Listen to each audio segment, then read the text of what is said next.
Hello, Leo. This is Erica, and I'll be doing your May general love reading. This is good for your sun, moon, rising, and Venus, but anywhere that Leo resonates for you. Okay? So I'm going to do past, present, future, quick spread.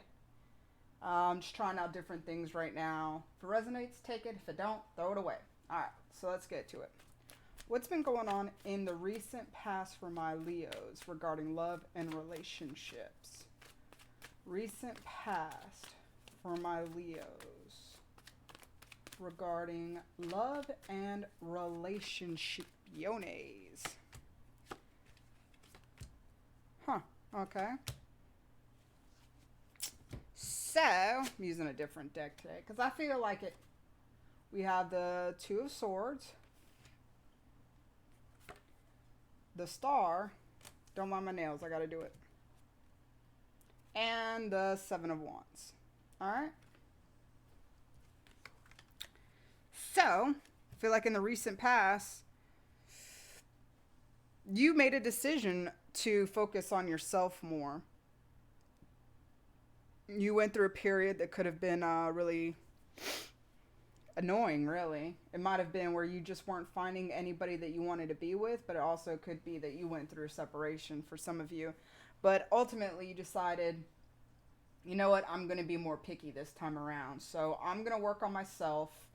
I'm going to try to balance the inner me in order to attract better people in my life, or to attract somebody that would be more on my level in a way. Somebody that wants to commit, somebody that wants to have fun, somebody that's not an emotional fucking wreck.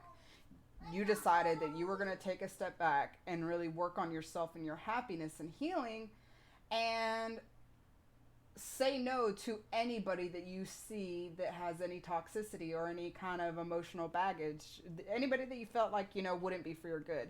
So I feel like you've been more picky in your choices and who you let into your intimate circle, dating wise. So let me get a couple more cards to further clarify the recent past for my Leos regarding love and relationships. Okay, well, this was turned over already. We have Pluto. Give me a couple more cards. So you could have been dealing with Scorpio or Pisces. Oh shit, that's way too many. I'm gonna take those. Okay, so we have unfinished business and 4. So you could have unfinished business with somebody that either is a Scorpio, Pisces, or a Cancer. I'm feeling that it might have to be something to do with either they want closure or you want closure. I'm feeling like they might actually want closure. But you just cut things off in the past with somebody. Could have been more than one person. But instead of like, how can I say this? When you were done, you were just done. You just kind of walked away. You're just like, I'm good. I'm done with your shenanigans. I feel like you might have given this person a lot of chances, and at some point you were just completely over it. So you just walked away, and they feel like there's unfinished business. Like y'all are supposed to still, maybe like there's a chance left, but I feel like you going within, you being that Pluto energy, you going into your subconscious and looking at you and your own like psyche. I feel like you don't want anybody in that personal space with relationship, anybody that's from your past. You might entertain the idea sometimes because you had feelings for this person, but I say overall you still stand your ground. Even though there's a part of you that's still emotional, maybe still connected to somebody that there might be unfinished business with, for the most part, you still say, even though I kind of want to talk to you, and even though I kind of wish you would reach out to me, it would be a bad move because I would cut you off anyways. Like, and that's kind of weird. Like, even though I want to hear from you, I don't want to hear from you because I know that that's repeating that cycle will be shit all over again. So you're just like, I'm just gonna keep, standing my ground and not allowing anybody that I don't see fit to come in. I'm just gonna focus on my healing. All right. Sorry if you hear noise in the background. My son's playing Fortnite. All right. So what's going on in the present for my Leos regarding love and relationships? What's going on in the present moment for Leos regarding love and relationships? Thank you, Spirit Guides and Angels.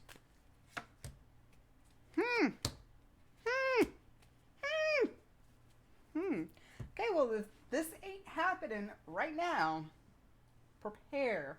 May might be kind of exciting. Interesting. We have the Knight of Cups with Faith, which is the Hierophant, but in this deck they put Faith. And the Queen of Cups. Interesting. I did say that it could be dealing with a Cancer or Pisces. Dolphin. Interesting. Or Scorpio. Not a lot of energy here. So, anyways, so in the current situation, or coming up, there could be a water sign or an earth sign, particularly Taurus, that wants to get to know you, possibly start a relationship with you. Trying to figure out whose energy is whose right now.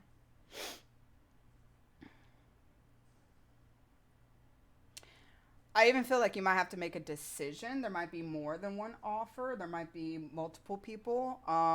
One person might be younger, masculine energy.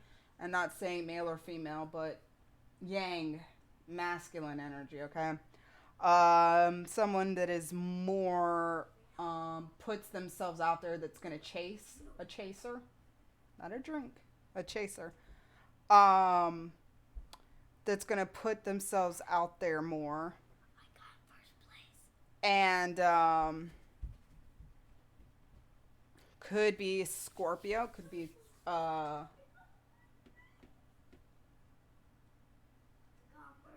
sorry, I got kind of interrupted. My son just told me he got first place.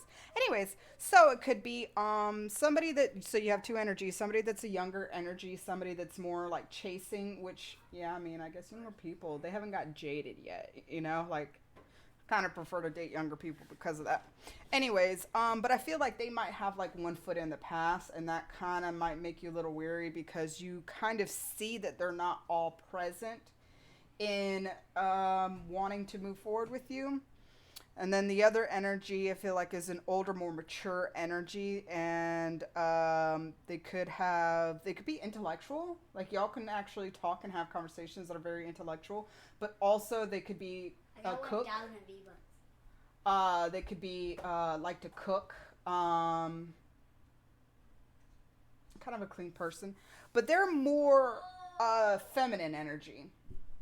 So again, it doesn't matter if you are straight or gay or non-binary. It doesn't matter what you are. It is all about the energy. And so I might be dealing with a redhead too. Somebody might be a redhead. Anyways, so I feel like but one is more settled in themselves, knows themselves more, the Gemini Cancer energy, and they want something more serious. The younger masculine energy might, now I'm hearing that even though they might come off as they don't want anything serious, or they're just kind of like going with the flow, it could turn into something serious. I feel like it could turn into something serious for either person. And so it's going to take you figuring out, what do you really want? What are you really looking for in a partner? What will be somebody good for you long term? And have faith that everything is going to work out the way it's supposed to be. And it will also help that if you share faith with one of the people, one of the offers, that would help a lot in making your decision, because shared faith helps a lot. You know, you don't have to explain to them why you do woo woo stuff.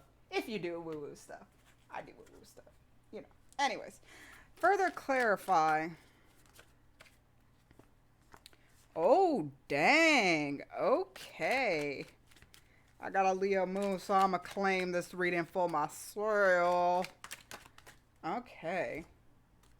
Interesting. So we have marriage. And the Hierophant is known as the marriage card to a lot of people. Find a physical outlet, whether it be gym, yoga, tai chi. And K2. K2 is the term for the South Node in Vedic astrology. I've been getting into Vedic astrology. Mind blown, man. It is so much more in depth. And I'm learning a lot. I really like it. I really like it. Anyways.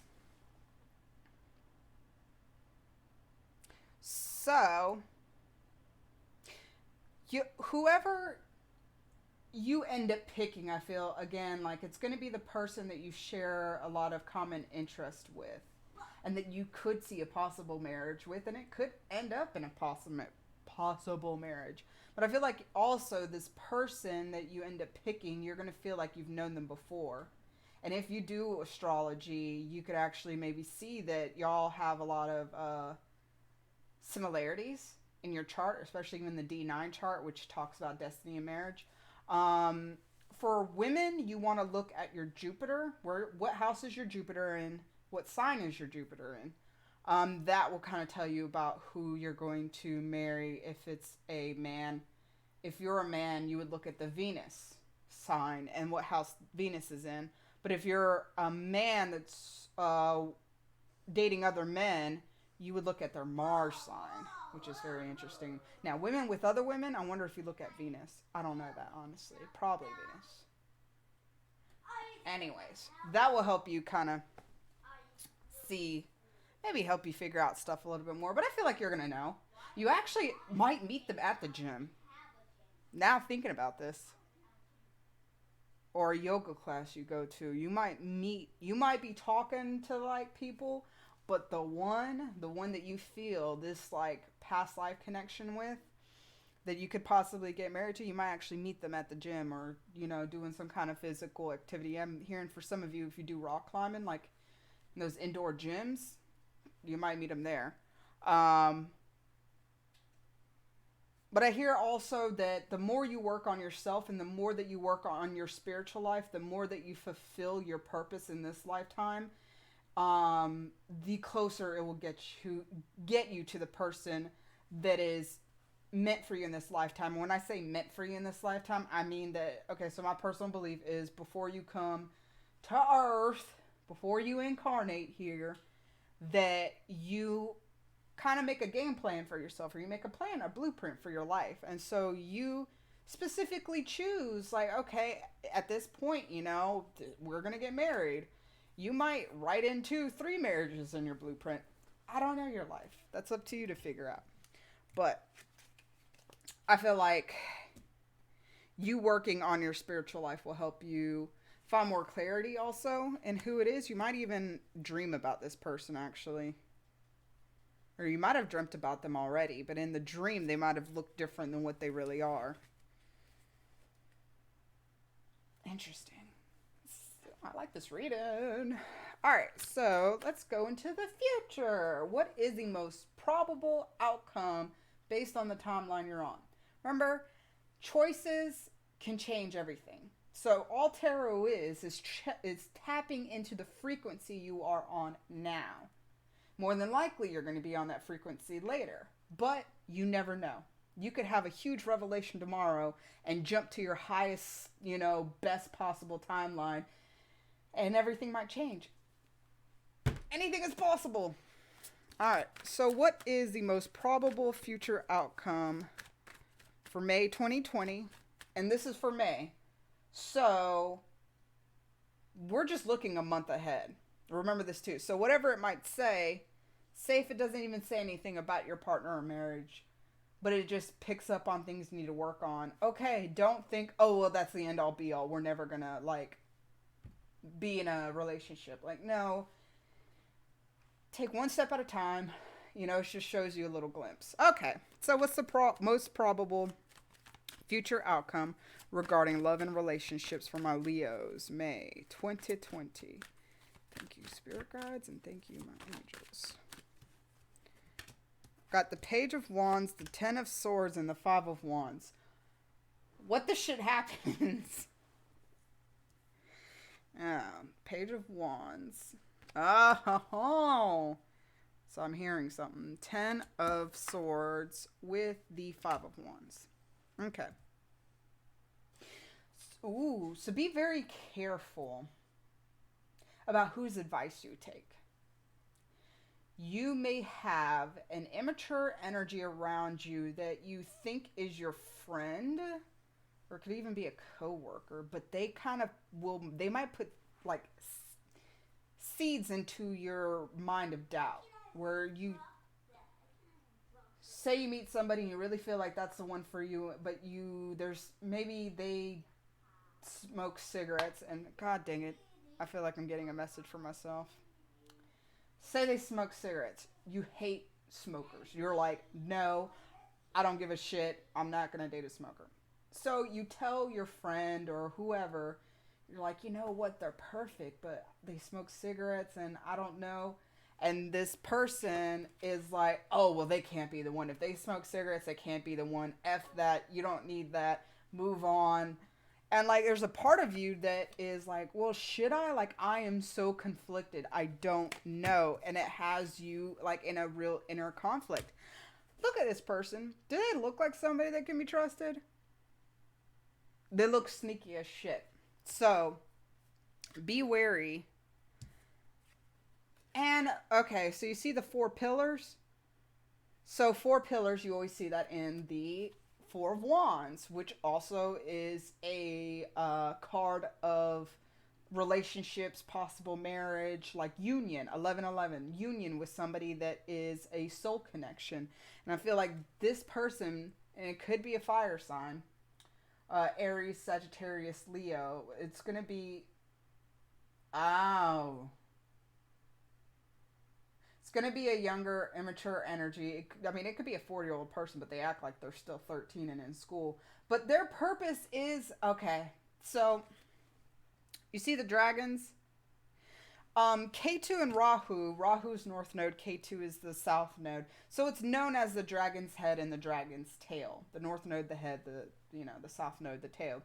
But you're like, okay, so the south node is your past life karma. What you've done in past lives that affect this life. Your north node is what you're supposed to do in this life, what karma you're supposed to complete in this life. So say, for instance, I am a north node Aries, and mine's in, I won't get too deep into it. We'll just, basics. Aries, okay? So what I'm supposed to learn in this lifetime is how to stand on my own 2 feet, how to be independent, how to be self-reliant, how to put myself in the spotlight, how to be okay by myself, really. So your north node is always opposite of your south node. So my south node's in Libra. Libra is all about partnerships. So in my past lives, I've always been, I believe, codependent. And I see it in my life this lifetime. But where I always try to put the other person first, and I always try to give other people the spotlight. I try to kind of almost self-sacrifice for other people, thinking that it makes me a better person, but it's selfish, really. So I believe that this person really is just a pawn of kind of getting you to face yourself and getting you to think about what your own karma is from this. What do you need to learn in this lifetime? And it might be that you need to learn not to listen to other fucking people or give a shit what other people think. But I feel like you are going to Okay. You might have a problem with also what possibly what the person might look like or do for work or money situation. They might be a student and you're like, I got bills to pay. I need somebody that's going to be able to share a household with me and, be able to pay bills, da da da, which is why the other person, the sneak person, is like, oh, yeah, F that. You don't need that. You need somebody that can go 50-50 with you. But the thing is, that might be the wrong thing that you're fighting about. They can have a really nice body, though. I'll tell you that. Which might help you choose them. Let me further investigate. Okay. Ooh, okay. Okay. What is? Huh. Okay. All right. We have pay attention to your dreams. Remember I said that you actually might be dreaming of this person or might end up dreaming of this person, which will help you figure out what the hell you're doing. We have 5. And blessings are coming. So, at the end of the day, and this is a 5 card too. Didn't we have a 5? Another 5? The Hierophant. It's a 5. So if you're seeing 5s lately, 555, know that change is coming. But change, you don't have to be afraid of this change. Good change is coming. I feel like you are really on the track to meet somebody very important in your life. But there's like things you kind of have to put into place first before you meet this person so this relationship could actually stand a chance. Like I said earlier, in your past, you've decided to really work on yourself and be very discerning in who you decide to get in a relationship with because you're like, I'm tired of giving the wrong people a chance. So what you think might be the wrong person might actually be the right person for you. So, if you don't have a dream journal, I suggest to start a dream journal. And if you can't remember your dream fully, just write down impressions you might have as soon as you wake up, feelings you might have. If even if just one word kind of sticks in your head when you wake up, just write that down. And I feel like the more that you are in yourself, 5th house, Leo rules 5th house. It's your house. It rules children and creativity. So also I'm hearing that give yourself room to still have fun and approach this as like almost an experiment, like kind of like a kid would. Like have fun with finding who you're supposed to be with. Don't take it too seriously, because once we start taking things seriously, it kind of takes the fun out of stuff, which I feel like blocks things that are supposed to come in our lives when we have a certain like serious energy, because I feel like we're not supposed to do that in this lifetime. But anyways, good things are coming. Good things are coming for you. You really just need to get out of your head. Hopefully you don't have like a moon in Gemini. Just need to get out of your head, and learn to read the signs. The Alchemist by Paulo Coelho. I can't pronounce his last name. But The Alchemist, it's an amazing book, and it talks about signs. I gotta reread this shit. But it talks about the signs. The universe will always give us signs. Or God, whatever you call the universe, if you believe in a higher power. If you don't. Anyways, the universe and the world will always speak to us in signs. And it is up to us to learn how to read the signs. And that's why I like the movie Silver Lining Playbook, because that's what it's about too. It's about the signs. The signs. It's like the guy, Bradley Cooper, was so focused on getting back with his ex that he was reading the signs wrong. Now, Tiffany, the girl that was helping him dance and all that stuff to help him get back his ex, she knew the signs and she knew how to read the signs. But she was waiting for him to fucking wake up, which might actually happen to you. The other person might be kind of dumb to the signs, or you might be dumb to the signs. You might be dumb to the signs. We're kind of stubborn to people. But anyways, learn how to read the signs. And that's also why journaling will be really important, because it will help you keep track of signs and impressions and things that are going on that spirit or the universe is trying to give to you. So when this person does come along, even though that you might not think this person's for you, or you might be low-key scared because you've been in bad relationships where you gave your all to somebody that didn't deserve it, you will be able to move forward with this person because you read the signs and you realized, okay, it might not be forever, but I know for a fact at this point in my life we're supposed to be together. All right, so Leo, I hope that resonated. Please like, share, comment, subscribe, and I will see you guys later. Love you guys. Love and light.